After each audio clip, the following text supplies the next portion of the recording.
TTD దేవస్థానానికి 80 లక్షల రూపాయల విలువైన 2 ఏసీ కూరగాయల లారీలను స్వామివారికి కానుకగా ఇచ్చారు. తిరుమల శ్రీవారికి టీవీఎస్ సంస్థ తరపున ఆ సంస్థ వైస్ ప్రెసిడెంట్ చెన్నైకి చెందిన సెల్వం శనివారం 80 లక్షల రూపాయలు విలువ చేసి ఏసీ సౌకర్యంతో కూడిన 2 కూరగాయల లారీలను టీటీడీకి కానుకగా అందించారు. శ్రీవారి ఆలయం ఎదుట కొత్త వాహనాలకు పూజలు నిర్వహించిన అనంతరం దాత టీటీడీ ఈవో ఏవి ధర్మారెడ్డికి తాళం చెవులను అందజేశారు.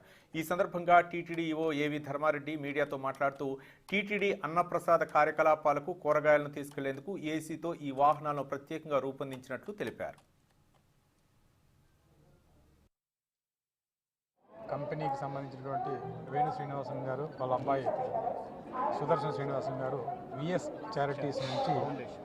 చారిటీ ఫౌండేషన్ నుంచి ఈ 2 వాహనాలు దాతలు ఇచ్చేటువంటి కూరగాయలను వివిధ ప్రదేశాల నుంచి తిరుమలకు తీసుకురావడానికి అత్యాధునీకరించి ఎయిర్ కండిషన్స్తో విరాళంగా అందజేశారు.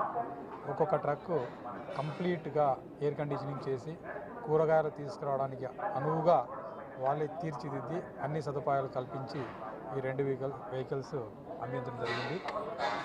ఇది దాదాపు 3-4 నెలల క్రితం ఆయన వేణు శ్రీనివాసన్ గారు దర్శనానికి వచ్చినప్పుడు, వాళ్ళ అబ్బాయి దర్శనానికి వచ్చినప్పుడు నేను పర్సనల్గా రిక్వెస్ట్ చేశాను. ఆ రిక్వెస్ట్ మేరకు ఈ వెహికల్స్ అందజేశారు. దీనివల్ల దాతలు అన్నదానానికి ఇచ్చేటువంటి కూరగాయలు చెన్నై నుంచి, బెంగళూరు నుంచి, మదనపల్లి, విజయవాడ ఇత్యాది ప్రదేశాల నుంచి కూరగాయలను తీసుకురావడానికి సౌకర్యవంతంగా ఉంటుంది.